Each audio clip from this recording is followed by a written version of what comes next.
بسم اللہ الرحمن الرحیم ان العزت للہ جمیعا وہو السمیع العلیم۔ عزت کل کی کل اللہ تعالیٰ کے لیے اور وہ سنتا بھی ہے اور جانتا بھی ہے۔ یہ مانتے ہوئے بھی یہ بات اکثریت جانتی ہے کہ علم کا مالک ہے اللہ، ہر چیز اس کے علم میں ہے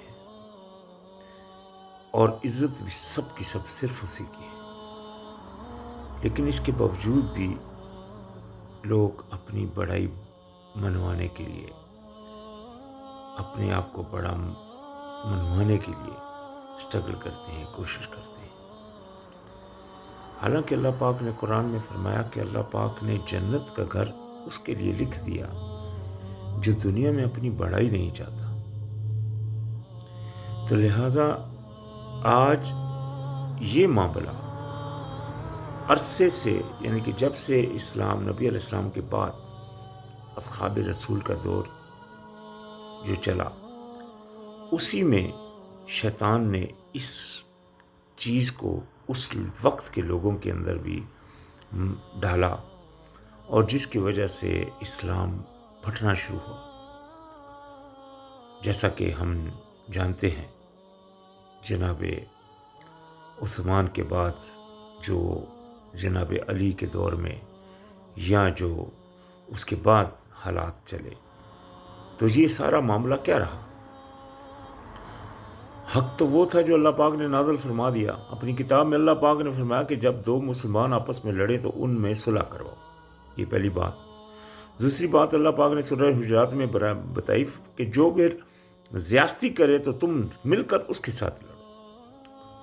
تو جب ڈکلیئر ہو چکا، جیسا کہ واقعات سے معلوم ہوتا ہے کہ عثمان کے خلاف جب وہ خط نکلا اور جب واپس وہ مصر کے لوگ آئے، وہ قافلہ، تو انہوں نے جناب عثمان سے مطلب ڈیمانڈ کی کہ آپ اپنی خلافت کو چھوڑے، کیونکہ آپ نے یہ خط لکھا ہے ہمارے قتل کے لیے وغیرہ۔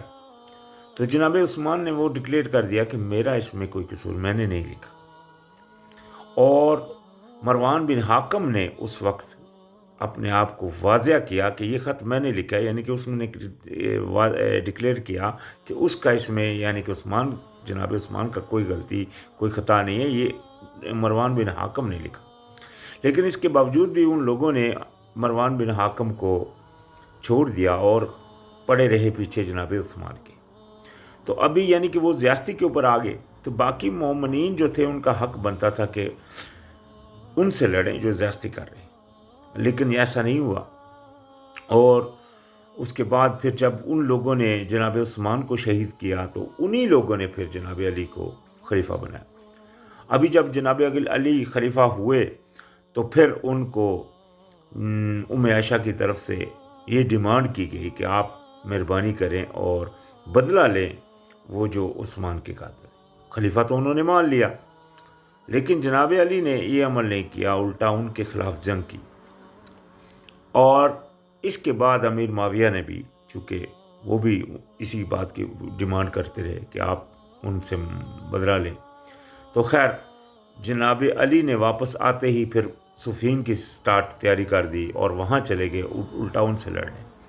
تو یعنی کہ یہ چیزیں دیکھیں نا، اسلام میں اللہ پاک نے حالانکہ قرآن کی آیت میں فرمایا وَمَنْ يَقْتُلْ مُؤْمِنًا مُتَعَمِّدًا فَجَزَاؤُهُ جَهَنَّمُ غَضِبَ اللَّهُ عَلَيْهِ وَلَعَنَهُ وَأَعَدَّ لَهُ عَذَابًا عَظِيمًا، کہ یعنی کہ جو مومن کو کوئی جان بوجھ کر قتل کرے گا تو اس کی جزا اللہ پاک نے رکھی جہنم، اس کا بدلہ جہنم، اور اللہ پاک اس کے اوپر غضبناک ہوا اور اس کے اوپر لعنت کی، اور اس کے لیے اللہ پاک نے بڑا عذاب تیار کر رکھا ہے۔ یہ چیزیں، یہ آیت ابھی قرآن میں پہلے سے اتر چکی تھی، قرآن میں موجود تھی۔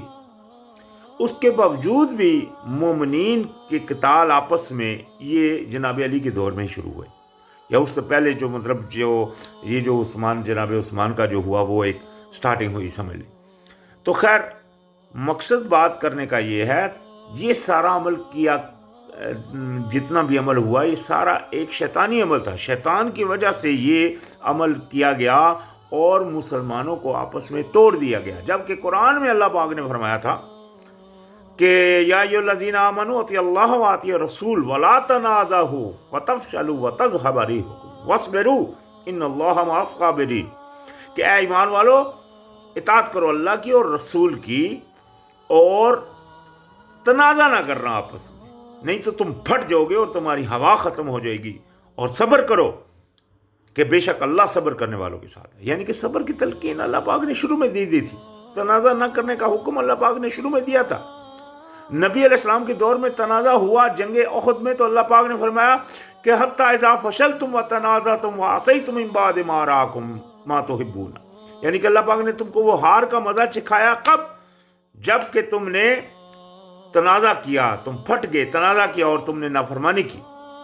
تو یہ عمل اللہ پاک نے پہلے بھی کر کے دکھا دیا تھا، اس کے باوجود بھی یہ عمل چلا بعد میں ہسٹری میں، جس کی وجہ سے مومن جو جنگ نبی علیہ السلام کے بعد سے سٹارٹ ہوئی اور اسلام پھیلتا گیا، وہ جناب علی کی دور میں اس کا پھیلنا رک گیا، یعنی کہ وہ بند ہو گیا۔ الٹا آپس میں مسلمان مطلب لڑے مرے، اور آج تک وہی سلسلہ چلا جا رہا ہے۔ تو بات ساری کرنے کا مقصد ہے، اللہ پاک نے قرآن میں فرمایا یا وَاعْتَصِمُوا بِحَبْلِ اللَّهِ جَمِيعًا وَلَا تَفَرَّقُوا، کہ یعنی کہ اللہ تعالیٰ کو جٹ کر جکڑ لو اور پھٹو نہیں۔ تو لہذا اپنے اس جو پھٹے ہوئے ہیں ان کے لیے میری طرف سے دعوت ہے کہ واپس پلٹ آئیں، تائب ہو جائیں، اپنے آپ کو تفرقوں سے جدا کر لیں، اور اپنے آپ کو اللہ تعالیٰ کی فرما برداری میں لے آئیں، کہ اللہ تعالیٰ کی فرما برداری یہ ہے کہ اللہ کی بات مانی جائے۔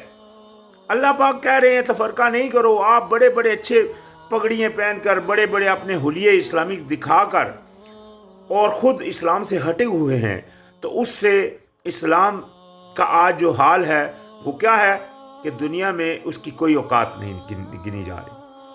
اللہ تعالیٰ کی کتابوں کو سر عام جلایا جا رہا ہے۔ نہیں تو کیا ایسی ضرورت تھی اس دور میں جو نبی علیہ السلام کا دور تھا؟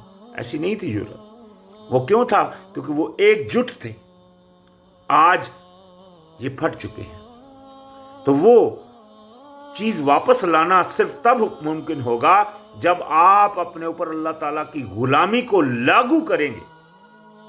آپ مانیں گے کہ اللہ پاک کے آپ غلام ہیں اور اس کے اوپر قائم ہوں گے، تب جا کر اپنے یہ اختلافات کو ختم کر کے واپس میں پھر مسلمان ہوں گے، جس کو اللہ نے بھائی قرار دیا ہے وہ بھائی ہوں گے۔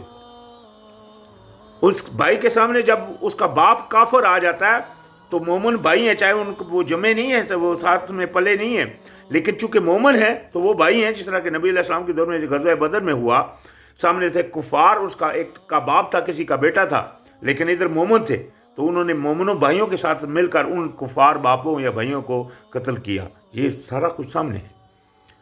تو یہ مومنوں والی بھائی چارہ کب ملے گا؟ جب اللہ تعالیٰ کی غلامی کو اختیار کریں گے، جیسا کہ اس کی غلامی کرنے کا حق ہے۔ تو خیر، یہ آج میرا ایک میسج ہے بہت عام، کہ اس بات کو بڑے غور کریں۔ وہ لوگ جو تفرقوں کے مطلب اوپر بیٹھے ہوئے ہیں، جو اپنے آپ کو ان کے علماء قرار دیتے ہیں، اگر وہ باز نہیں آتے، پہلے تو ان کو باز آنا چاہیے۔ اگر وہ باز نہیں آتے تو جو ان کے ماننے والے ہیں وہ تو کم از کم اپنی آنکھیں کھولے اور اللہ تعالیٰ کی غلامی کی طرف دیکھیں کہ اللہ نے کے غلامی کے تقاضے کیا ہیں۔ خالی منہ زبان سے کہہ دینا فَأَحْسِبْتُمْ أَن تَدْخُلُوا الْجَنَّةَ، کیا تم نے خیال کر رکھا ہے کہ تم یوں ہی جنت میں داخل ہو جاؤ گے؟ یہ اللہ پاک نے فرمایا ہوا ہے قرآن میں۔ تو یہ خالی خیالی بات نہیں ہے، یہ حقیقت ہے۔ وہ جنت حقیقت، اللہ کی ذات سب سے بڑی حقیقت ہے۔ اللہ پاک نے آپ سب کو پیدا کیا دنیا میں، تو یہ سب وَإِلَيْهِ يُرْجَعُ الْأُمُورُ كُلُّهُ، اسی کی طرف چڑھتے ہیں تمام باتیں۔ تو یعنی کہ اپنے آپ کو اللہ تعالیٰ کی فرما برداری میں لانا ہے اصل مقصد، کیونکہ اسی لیے آپ کو پیدا کیا گیا۔ اللہ پاک نے فرمایا وَمَا خَلَقْنَا الْجِنَّ وَالْإِنسَ إِلَّا لِيَعْبُدُونَ، نہیں میں نے تخلیق کیا جنوں اور انسانوں کو مگر اپنی غلامی کے لیے، یعنی کہ اللہ کی غلامی کے لیے ہم پیدا ہوئے ہیں۔ تو ہم اگر اپنی ڈیوٹی کو چھوڑ دیں گے تو جانوروں سے بدتر اللہ پاک نے بلکہ فرمایا بل اضل سبیلا، بلکہ ان سے بھی زیادہ گمراہ، جانوروں اور یعنی کہ جانوروں سے بھی بدتر، بلکہ ان سے بھی زیادہ گمراہ لوگ ہو جائیں گے وہ جو اللہ تعالیٰ کی فرما برداری یعنی کہ جس طرح کرنے کا حق ہے وہ نہیں کر رہے۔